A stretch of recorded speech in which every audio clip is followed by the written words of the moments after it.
നമസ്തേ പ്രിയമുള്ള പ്രേക്ഷകരെ, ഇവിടെ ശ്രീ മേൽപ്പത്തൂർ നാരായണ ഭട്ടപാദനാൽ വിരചിതമായ ശ്രീമൻ നാരായണീയത്തിലെ പാലാഴി മഥനം, കൂർമാവതാരം തുടങ്ങിയ ഭാഗങ്ങൾ പ്രതിപാദിക്കുന്ന 27ാമത്തെ ദശകത്തിലെ 6ാമത്തെ ശ്ലോകം നാം ചർച്ച ചെയ്യുന്നു. പ്രിയമുള്ള പ്രേക്ഷക, ശ്ലോകം ശ്രദ്ധിക്കുക.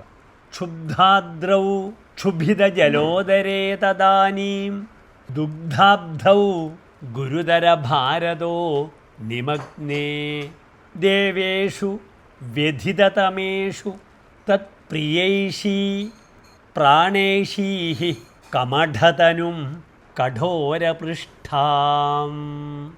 ശ്ലോകത്തിൻ്റെ പദച്ഛേദം ശ്രദ്ധിക്കുക.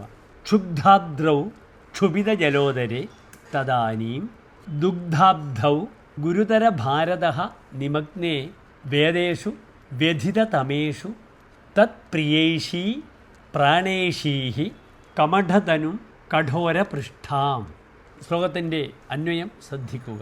തദാനീം ക്ഷുബ്ധാബ്ദ്രൗ ക്ഷുഭിതജലോദരേ ഗുരുതരഭാരതഃ ദുഗ്ധാബ്ദൗ നിമഗ്നേ ദേവേഷു വ്യഥിതതമേഷു സത്സു തത്പ്രിയൈഷീ കഠോരപൃഷ്ഠാം കമഠധനും പ്രാണേഷീഃ. ശ്ലോകത്തിൻ്റെ സാരാംശം നാം ചർച്ച ചെയ്യുന്നു, ശ്രദ്ധിക്കുക.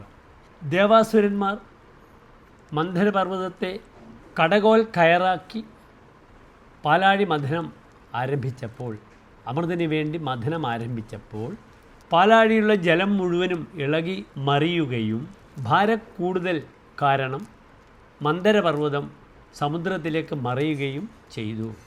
ദേവന്മാർ അത്യധികം ദുഃഖിച്ച ആ സമയത്ത് ഭവാൻ അങ്ങ് ദേവഹിതം നിർവഹിക്കാൻ വേണ്ടി കഠിനമായ പുറന്തോടുള്ള ആമയുടെ രൂപത്തെ സ്വീകരിക്കുകയും ചെയ്തു എന്ന ശ്ലോകത്തിൻ്റെ സാരം. നമസ്തേ.